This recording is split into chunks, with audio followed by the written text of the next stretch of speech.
I rise on a question of privilege. There are recent unsettling statements. Besides, Mr. Majority Leader, I'm rising on a question of privilege, which is the higher and preferred way of speaking before this body.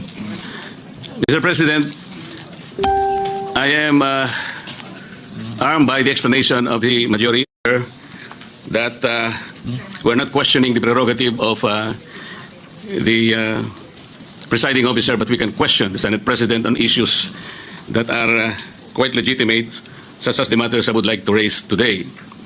Unsettling because, Mr. President, on September 9, in your interview with ANC Head Start with Ms. Karen Davila about the Blue Ribbon Chairman being a lawyer, your answer is, there is no such thing as a rule na dapat abogado yun.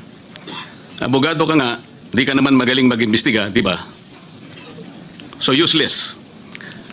Mr. President, I'd like to put on record, there was no inclination from this representation na meron man lang kaming sinabi na ang chairman ay dapat, chairman ng Blue Ribbon Committee ay dapat abogado.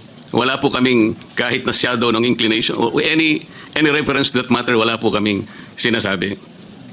Ngayon po yung sinasabing abogado ka nga, di ka naman magaling mag-imbestiga, hindi ko po alam kung sino po yung tinutukoy ninyo sapagkat narinig din po kayo sa inyong mga interviews. Sinabi niyo po, Mr. President, na maraming dissatisfied sa direksyon na tinahak po ng aking investigasyon nung ako pa po ay chairman ng Blue Ribbon Committee. Hindi ko po alam kung sino po yung dissatisfied sa mga members natin.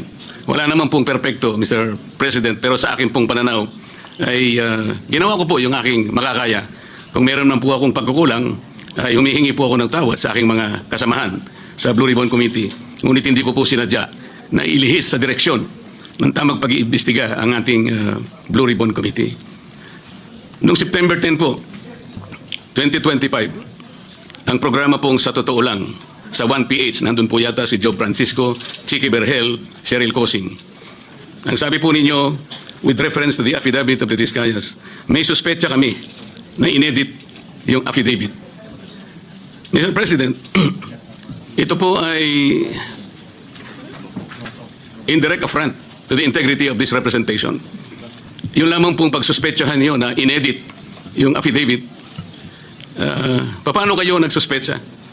Ano po ang ginamit ninyong batayan at pagsususpetsahan ninyo na maring inedit yung affidavit? Ako po bilang chairman ng Blue Ribbon Committee, nagpakaingat-ingat po ako nung sila po ay sa pamamagitan ng kanilang mga taga-lapit